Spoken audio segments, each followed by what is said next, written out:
Welcome to Amazing Histories. What have you got for us today, Lawrence? Well, we've got George Macartney. The story of the Beatles? No, I mean this guy. Who's he? He was the British consul in Kashgar in the 1890s up until the end of the First World War. He looks suspiciously Chinese. Captain Younghusband said, Macartney is a good enough fellow in his own way, but he is not English. Who was Younghusband? Captain Younghusband invaded Tibet in 1905 in search of a rumoured Russian garrison. He discovered that there wasn't one, but he threw the Dalai Lama out because he had a Russian friend and put the Chinese in charge because, well, they had no friends. That happened? All part of the great game. Hold on. I know something about the great game. Throughout the 18th and 19th century, Russia was absorbing various Central Asian territories, moving closer and closer towards India. The British in India became frightened that the Russians could place a modern army on the borders of an India that was still reeling from the uprisings that the British call the Mutiny. Exactly. The British were militarily weak and ruled by bluff and bluster.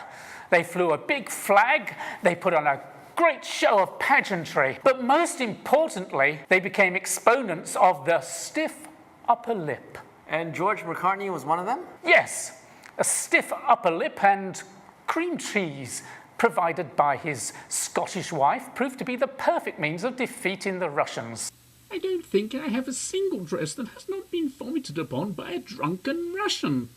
That's his wife? I am the most timid, unenterprising girl in the world. I had hardly been beyond the limits of my own sheltered home and big family of brothers and sisters, had never had any desire to see the world, and certainly had no qualifications for a pioneer's life beyond being able to make a cake. Consequently, the Macartney consulate in Kashgar became a legendary centre for the exploration of Western China. Everyone who was anyone just had to stop off and have tea on the lawns of the Macartney's home. Explorers, tourists, and the odd assassin. Kashgar's here, right, and it's a major trading centre for the region and was on one of the main Silk Road trade routes. Strategically, it's very important. Now, you might be wondering how a Chinese guy was running a British consulate with a Scottish wife. Remember Younghusband? I smell Russians. Well, in this particular instance, he was correct. He mounted an expedition to see how entrenched the Russians were in Kashgar, and George Macartney was assigned his interpreter. George was a remarkable linguist, speaking Persian, Chinese, French, Russian, Pushtun, and Hindi. You might be wondering why he's working for the British, though.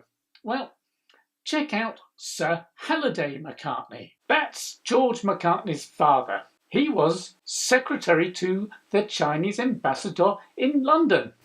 As you can see, he doesn't look very Chinese. In fact, he's Scottish. He fought in Crimea for the British and then went to China to burn down the summer palace of the emperor during the Second Opium War. What? What are you smoking?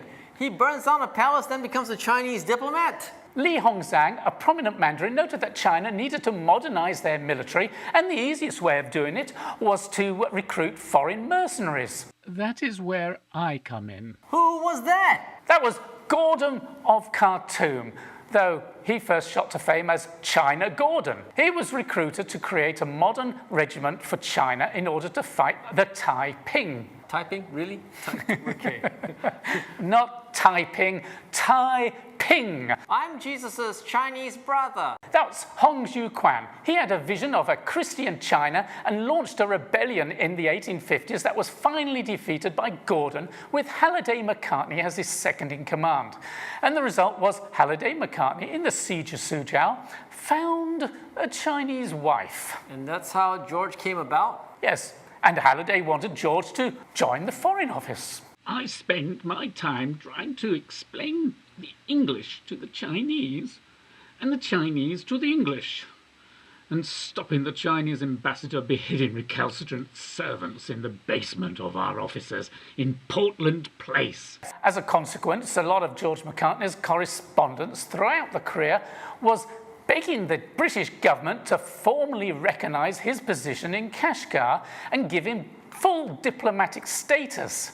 I don't know of any British consul, but if I find out there is a spy in our midst, I shall have him executed. Who was that? That was the Russian consul Nikolai Petrovsky. He and his Cossack regiment had taken over Kashgar. One day we shall dine in Delhi. I guess in Imperial Russia, with the aristocracy firmly in charge, war was the only way Russians like Petrovsky could advance their careers. Which is why Macartney's family so annoyed him. Well, he was a hard-drinking man who spent an awful lot of his time arranging the transport of prostitutes from Tashkent to keep his Cossacks distracted when they were just itching to go on a looting and pillaging spree. And the Macartneys kept thwarting his warlike activities by holding tea parties for the kiddies and freeing local slaves now and then. What? Slaves? The local Muslims throughout the region traded in slaves, often Russian. Hence the name Slavs, slaves, see? And it was a good excuse for Russian military incursions. George, of course, well, he had much the same effect upon freeing the slaves, but he did it with a bit of charm and a lot of local knowledge. What else did he do? He did a lot of things, but at one time he single-handedly faced down a Kashgar riot of men determined to cut the throats of a Hindu who married a Muslim woman, and he spoke to them all in Hindi, in Urdu, and Pushtan, and Persian, and Chinese, and so calmed everyone down. Anything else? Yes, well, apart from wearing very tight pants, apparently, he once took his children riding through Kashgar during an outbreak of looting and murder and calmly chatted to a man with a decapitated head in his hand, who then gave a bag of sweets to Macartney's children because the guy's children had really had fun at one of Catherine's tea parties. So he was like this guru diffusing all explosive situations? Yeah, well, we make jokes about the British and their obsession with appearance, but it developed a very successful strategy for survival. During one of those sieges that British outposts regularly had to endure, his wife had a revolver ready to shoot herself and the children, and the presence of mind to make sure everyone had clean clothes. If we were about to die, we should at least be dressed well. That's some serious stiff upper lip stuff there, but you said the Foreign Office turned him down? So how come he became the consul? If you remember, he was the interpreter to young husband, and the two of them travelled to Kashgar through very dangerous territory. The Afghans all around the region were prone to chopping off the heads of travellers, and only a few years earlier had massacred the entire British legation in Kabul for the second time. That's the Afghan war? Well, one of many. It's hard to know where one stops and another starts. Macartney was cool. Very cool. When they got to Kashgar, Petrovsky was lording it over everyone. The prestige of England is in my hands, and at the same time, I am almost entirely cut off from seeking advice from the government, for it takes 4 months to get an answer. The result was that young husband decided to investigate troop movements on the other side of the Pamir Mountains in an area that was supposedly within the British zone of influence. He found a Russian fort there, and then the Russians kicked him out, causing a big diplomatic stink. Meanwhile, Macartney was in Kashgar alone, trying to obey his orders. Your orders are not to get yourself killed. Why didn't the Russians kick him out as well? Remember, his godfather is Li Hongzhang. His father is secretary to the Chinese ambassador and Li Hongzhang's right-hand man, negotiating arms deals, and at this time, one of China's top negotiators negotiating the removal of Russian troops from the north of China.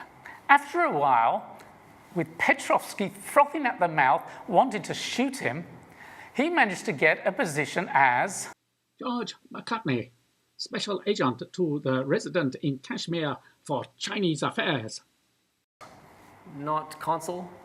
He cannot be a consul without a wife. Who says romance is dead? So he turns up one night after a very dangerous journey from Kashgar across Russia.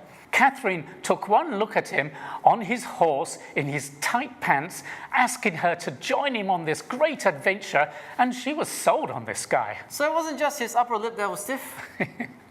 When they arrived back in Kashgar, he even put up the biggest flagpole there. Are you sure this isn't a plot of Carry On Up the Khyber? The whole of the British Empire was built upon the concepts of the stiff upper lip and keeping up appearances. Add into that more than a touch of Chinese inscrutability, and you have an extraordinarily powerful combination. Few men could have succeeded as he did in representing British interests almost unsupported and in the face of determined opposition for 28 years in one of the most inaccessible posts in the service of the British government. So he mixed with people that the British didn't trust. He came from a background that the British didn't trust, and yet at the same time, he magically looked after British interests there by keeping the Russians guessing and completely confused by him. And he had this wonderful tea house. It was an extraordinary kind of institution, and through him alone, at the end of it, the Russians withdrew. The Chinese gave him a medal for being a conciliator, and the British made him Sir George Macartney. And then, of course, he retires in 1918 after getting a lot of British spies out of Russia, who was picked up by the Bolsheviks, because he knew some of his best friends were Bolsheviks in Tashkent. You know, the guy knew so many people. And then he retired to Jersey, where he lived, and the Germans invaded Jersey, and they wanted him to give talks about British foreign policy on the radio back in Berlin. Of course, he refused, and then he died, basically. But he is an amazing guy. He had a very strange life. I think this is amazing. An amazing history. Okay. Now, don't forget to subscribe to Amazing Histories. Just look at the button down below. Thank you.